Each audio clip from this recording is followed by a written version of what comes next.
محمد رسول الله. إن الحمد لله نحمده ونستعينه ونستغفره ونعوذ بالله من شرور أنفسنا وسيئات أعمالنا.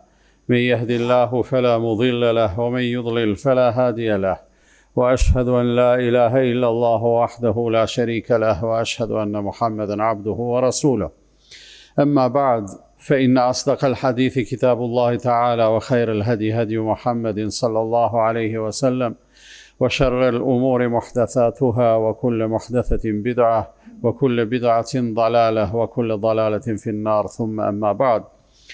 Falënderimet i takojnë Allahut të madhruar, atë e falenderojmë, prej tij ndihmë dhe falje kërkojmë, atë që udhëzon Allahu nuk ka kush që e humb, dhe atë që Allahu e lën në humbje nuk ka kush që e udhëzon. Dëshmojmë se nuk ka të adhuruar me të drejtë përveç Allahut dhe dëshmojmë se Muhamedi sallallahu alaihi wasallam është robi dhe i dërguari i tij. Të nderuar vëllezër, Allahu i madhruar i ka caktuar kriteret e mirësisë edhe vlerësimi i njerëzve, padyshim që bëhet sipas atyne kritereve të cilat i ka parapa Allahu i madhruar me Kur'anin fammadh, ose të cilat na i ka përcjell prapë si rrjedhoj e shpalljes pejgamberi sallallahu alaihi wasallam në udhëzimet e tij. Në një prej këtyre udhëzimeve pejgamberi sallallahu alaihi wasallam thot: "El mu'minu ya'laf wa yu'laf wa la khayra fi man la ya'laf wa la yu'laf." Besimtari është i afërt, i afrushëm, i shoqërushëm për vete. Pra nëse do ndikosh me ju qas, ai shumë lehtë domethënë mundet me u bë i shoqërushëm. Po njëkohësisht edhe këshyr me i pajtu tjertë edhe me i afru tjertë. Dhe nuk ka hajër dhe mirësi në atë i cili nuk është i këtill. Pra, ne nga njëherë mendojmë se Islami i ka ato shtyllat kryesore, ato bazat kryesore, veç në rregullimin e raportit me Allahun fuqiplot, në kuptimin e besimit edhe të ibadetit. Harrojmë apo nuk e dim, goxha shpesh, se në të vërtetë i gjithë ky besim, edhe i gjithë ai nënshtrim dhe përulje ndaj Allahut fuqiplot, është shumë ngushtë i lidhur pothuajse deri në kushtëzim, edhe me mënyrën se çysh besimtari do të me usill me rrethin në të cilin jeton, me virtytet të cilat do të me i pas edhe me i posedu, për me e plotësu profilin e besimtarit. Me ato mirësit shumëta në sjelljen e tij, në qëndrimet e tija, në fjalët e tija, që ai do të nëpërmjet tyne me dëshmuar në praktikë se është besimtar i Allahut fuqiplot. Thot Allahu i madhruar në Kur'anin fammadh, në një tërsi ajetesh me të cilat i përshkruan robërit e vet që në të vërtetë janë të mirë. Dhe ky përshkrim është shumë pozitiv, edhe për i kësaj gjithsesi mundëm me kuptu se Allah i madhruar këta njerës janë të këtill i dan, edhe neve në nëzit që të bëhemi qështu për me meritu dashnin e Allahut fuqiplot. Këto ajete janë surën Furqan, edhe fillojmë me një fjalë interesante. Allah thot: "Wa ibadur rahman alladhina yamshuna fil ardi hauna." Dhe robër të mirëfillt, të përkushtuar në një lidhje si duhet me Allahun e gjithëmshirshëm, janë ata të cilët në tokë ecin haunan, me butësi, me lehtësi, me thjeshtësi edhe modesti.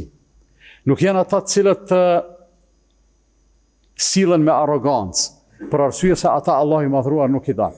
Allah i madhruar në shumë vende në Kur'an e ka përmend se arrogantët nuk i dan. Inna Allaha la yuhibbu kulla mukhtalin fakhur. Allah i madhruar nuk e don asnjërin që është mburravec, edhe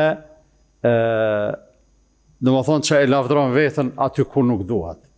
Të këtillët Allahu nuk i don, dhe e kundërta Allahu i don ata të cilët yamshuna alal ardi hauna, kur të hecin nëpër tokë hecin, që thuhet hecin tamam me kom në tokë, nuk e paraqesin veten sikur se me dashur me fluturu. Në të vërtetë, modestia dhe thjeshtësia janë virtyt, edhe janë virtyt i atill që njerëzit pa pas nevojë me lexu, pa pas nevojë me mësu, pa pas nevojë me shku në shkollë, natyrshëm e pranojnë si diçka të mirë. Dhe njeriu e mirë, modestia dhe thjeshtësia e ngrit hala më shumë, ndërsa arrogantin, mendjemadhin, sado që të jetë i mrrim në kuptimin e dunjas, le të jetë i arsimum, ose i suksesshëm, ose i pasun, ose do të thonë çfarë do sfere që të jetë i theksuar, në momentin që është arrogant, ai vetë se ka mja ul vlerën vetës vetë dhe njerëzit një gjatë tillë nuk e dojnë. Për arsye se ekzistojnë do pajtime ose me qujt do sinkronizimen mes hyjnorës edhe njerëzorës.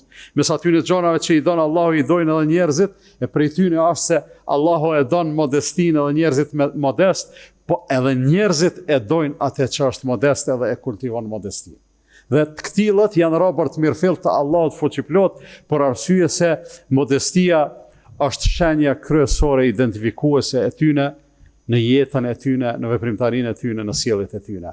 Dhe ndoshta është lehtë edhe e mundshme me qenë i këtill, derisa njeriu nuk provokohet, derisa njeriu nuk ngacmohet, ndërsa ajo virtytshmëria më e mirë dhe më cilësore, ajo vjen shprehje pikërisht atëherë kur njeriu provokohet.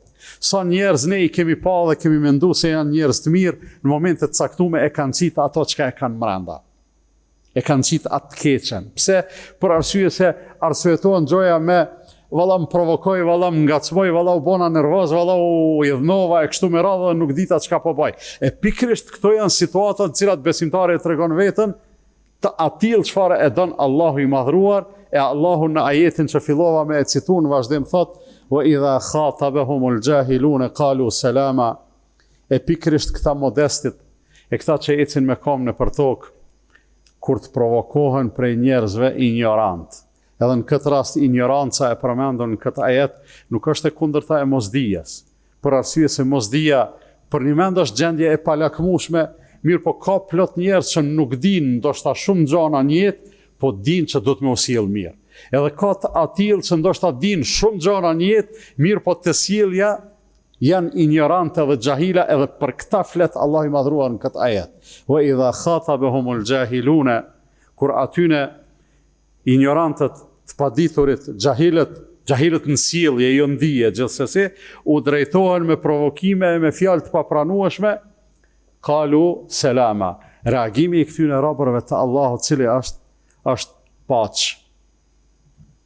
Flasin fjalë të mira, të cilat nuk shkaktojnë konflikte, sillen me sjellje të cilat i zvoglojnë mospajtimet, edhe në asnjë mënyrë nuk bëhen këta, pra robërit e Allahut, nuk bëhen stacion ka i cili do të kalojnë armiqësit, mosmarrveshjet, grindjet, e le që kalojnë, po ato edhe rritën. Pra, njeriu që është i dashur tek Allahu fuqiplot, problemet i zvoglon.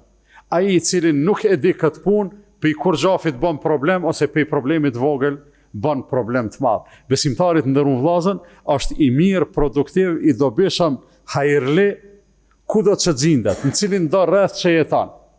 Është një gjë interesante shumë. Allahu i madhruar çdo lidhje mes njerëzve e ka lënë në shërbim të afrimit mes tyne, të njohjes mes tyne, të ndihmesës ndërsjellë. Nëse dikon e ki të gjakut, e ki farefis, e ki obligim me u boj mirë me to, me u boj dobishëm për te. Nëse dikon nuk e ki kështu, po me gjithat edhe ajo është besimtar si kur ti, edhe ndaj ati ki obligime. Po nëse ndëkosh, as nuk është besimtar si kur ti, as nuk e ki farefis, as nuk e ki kurgja, mund është me e pas kolegën në punë, edhe ndaj ati ki borgja, edhe ai ka hak. Dikon e ki kojshi, prap kur gjos të lidh, përveç se qaj ambienti përbashkët që e ndani bashkë, lagjen, ose banesën, ose kujdi unë se qka. Edhe fqinësis, Allah i madhruar i ka dhonë vlerë, edhe në një prej prononcimeve, në një prej deklarimeve të pejgamberit sallallahu alaihi wasallam, e shohim se sa ngusht është e lidhon me besimin, sjellja e besimtarit me fqinjet e vetë. Thot pejgamberi sallallahu alaihi wasallam: "Wallahi la yu'min, wallahi la yu'min, wallahi la yu'min." 3 herë ka bobe, ka thonë s'është besimtar. 3 herë ka thonë wallahi, nuk është besimtar. I kanë thonë kush ja Rasulullah, përkon e ki fjalën. Thot alladhi la ya'manu jaruhu bawa'iqa. Ai i cili kojshia i tij nuk është i sigurt edhe rahat prej sherrit të tij. është i bezdisshëm për koishi, është fjalë keq, nuk është ndihmues, nuk është kooperues, nuk mundet me konë besimtarit kështu. Pejgamberi sallallahu alaihi wasallam derisa e merr me be këtë punë, atëherë ne të nderuar vëllezër do të më kuptu se për një mend kjo punë që ka e lidhur me imanin, me besimin tonë në Allahun fuqiplot. Pse? Për arsye se është një e gjithditon, që besoj se asnjënit prej neve nuk i është e fshet, nuk është e panjohur. S'mundesh me koni mirë me Zotin e i keq me njerëzit. Nuk bën, nuk funksionon. Për atë arsye pejgamberi sallallahu alajhi wasallam thotë vallahi s'ka besu ai i cili nuk sillet mirë me koishit e vet. E jo vetëm me koishit, po edhe me të gjithë, edhe me farefisin, edhe me familjen. Para mendon njëri shkon në xhami, i fal 5 vakt namaz. I thot vetit besimtar, në shtëpi familjarët e vet e kanë bezdi kur ai vjen në shtëpi. Pse? Se është i pasjellshëm, është i pakapshëm, i paqasshëm, është i rënë. Ndërsa pejgamberi sallallahu alaihi wasallam e ka thonë një shprehje, një sqarim interesant. Ka thonë, apo doni mi u kallëzu kujna ja ka bo Allahu haram zjarin, edhe kën ja ka bo haram zjarit. Që do me thonë, apo doni mi u kallëzu për një person, i cili në asnjë mënyrë nuk preket prej zjarrit të xhehenemit. Se edhe këtu Allahu e mbron, edhe zjarrit ja ka bo haram me prek atë njeri. Kanë thonë, po ja Rasulullah, që s'kim qef me ditë, se kim qef me u bo si kur aj. Ka thonë, kulli qaribin hejinin sehl. Çdo rob i Allahut, çdo njeri i cili është i afërt me njerëz, është i lehtë edhe i kapshëm. Ajo shprehja popullore që e përdorim ne pa kërname.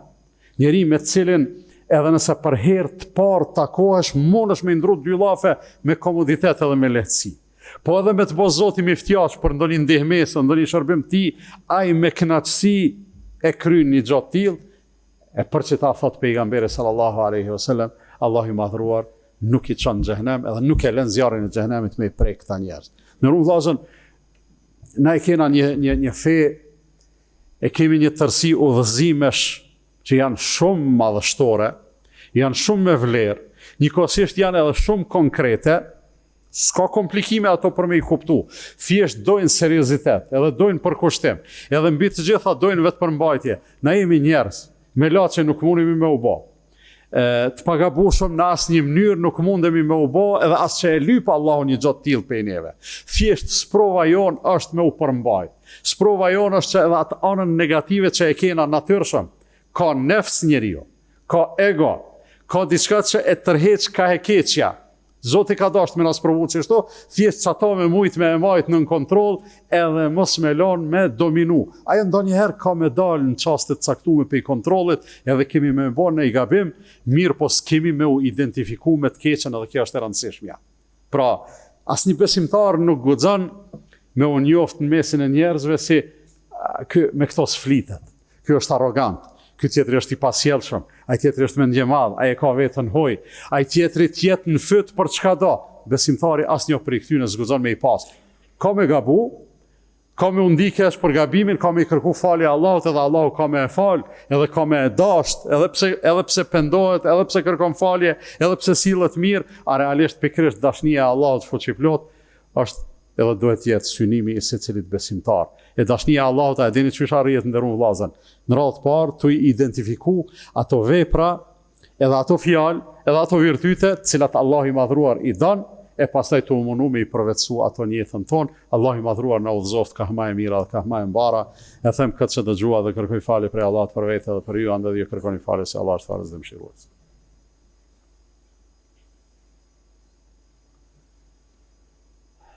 Alhamdulillah, wa salatu wa salam ala rasulillah. Në të gjithë e dim, është e gjithë diton, se janë ato konceptet madhore të islamit, islami, imani, ihsani, ajo bamirësia, për cilën Allah i madhruar flet edhe e promovon gjithsesi nxit në te, edhe i thret robërit e vet ta përvetsojnë jetën e tyne. Po këte e bën Allah i madhruar duke i josh edhe duke u premtu, thot Allah i madhruar, hel jaza'ul ihsani illa al ihsan. A ka mundësi të ketë përfundim, edhe shpërblim për bamirësinë përveç bamirësisë. Në të dyja rastet bamirësia përmendën trajtën e shuar në këtë ajet, Po njëra është bamirësia që kërkohet prej neve, e tjetra është bamirësia dhe mirësia e plot, e përsosën, e cila ofrohet prej Allahut fuqiplot. Ajo çka na mundon me bë mirë është shumë e kufizuar. Ajo çka na mundon me bë mirë nganjëherë kërkohet edhe shumë e thjeshtë. Është e çastit, mund të jetë një fjalë, mund të jetë një gest, mund të jetë një ndihmës e vogël shumë, sikur ai që i ka dhënë çanit me pi, ose ajo që i ka dhënë çanit me pi. Dy raste janë. Një sen e thjesht shumë, po ka fitu mirësi. Po çka ka fitu? Ka fitu falje mëkatesh, edhe ka fitu xhennet, që është shumë e madhe, shumë e përsosur. Andaj Allahu i madhruar lyp diçka prej neve, të njëjtën e ofron, ajo çka lyp prej neve është shumë e thjesht, realisht është e mundshme prej anës sonë, ajo çka Allahu i madhruar ofron është e përsosur, se Allahu mbi të gjitha, kur e lexojmë Kur'anin, edhe i shohim ajetet cilat flasin për temën, kanë e don Allahu, e shohim se Allahun mes tjera që ka përmend, wallahu yuhibbul muhsinin, Allahu i don ata të cilët bojnë mirë. Mirë në të gjitha aspektet e jetës. Allahu i madhruar na e mundsof me qenë bamerës, mas pari në bindjet tona, me qenë bamerës edhe të mirë, me ihsan të plot në ibadetet edhe për kushtimin ton, me adhuru Allahun sikurse me e pa. Me qenë të mirë në fjalët tona, në sjelljet tona, në atë dashamirësi edhe atë dashuri e cila ka njerë është e natyrshme. Njëri natyrshëm ka me i dashtë familjarët e vetë, por kur e bojmë për hir të Allahut, ajo pastaj shndrohet në vlerë cilës kena mja pa hajre. Para se të përfundoj të nderuar vllazën, po ju informoj se sot do ta qesim Posteqin, e kemi një aksion për grumbullimin e mjeteve, nivel të qytetit, nivel Mitrovicës e kam fjalën, për Këshillin e Bashkisë Islame në Mitrovicë, për ta përkrahur një projekt që jemi duke ndërtuar një qendër në cilën do të mësohet Kur'ani i Kerimi, fjala e Allahut fuqiplot, e cila ka goxha kosto, ka goxha obligime, e që me ndihmën e Allahut fuqiplot e pastaj me ndihmën e xhamatit inshallah do t'ja dalim. Ajo faza e ndërtimit të vrasht është në përfundim, por me vazhdu pastaj me përgatitje e me remetime e kështu me radhë, kështu që shpresoj që edhe sot do të solidarizoheni si zakonisht, e çdo gjë që bani do ta gjeni tek Allahu fuqiplot. Inna Allaha wa malaikatahu yusalluna ala an-nabi ya ayyuhalladhina amanu sallu alayhi wa sallimu taslima. Allahumma salli ala Muhammadin wa ala ali Muhammad kama sallaita ala Ibrahim wa ala ali Ibrahim innaka Hamidum Majid. Wa barik ala Muhammadin wa ala ali Muhammad kama barakta ala Ibrahim wa ala ali Ibrahim innaka fil alamin Hamidum Majid. اللهم أعز الإسلام والمسلمين وأذل الشرك والمشركين وانصر من نصر الدين واخذل من خذل المسلمين. اللهم من أرادنا والإسلام والمسلمين بسوء فرد سوءه وكيده على نحره وأشغله بنفسه واجعل تدبيره وتدميره يا رب العالمين. اللهم ردنا والمسلمين جميعا إلى الإسلام ردا جميلا. اللهم آت نفوسنا تقواها وزكها أنت خير من زكاها أنت وليها ومولاها. عباد الله إن الله يأمر بالعدل والإحسان وإيتاء ذي القربى وينهى عن الفحشاء والمنكر والبغي يعظكم لعلكم تذكرون وأقم الصلاة. لا إله إلا الله لا إله إلا الله لا إله إلا الله محمد رسول الله.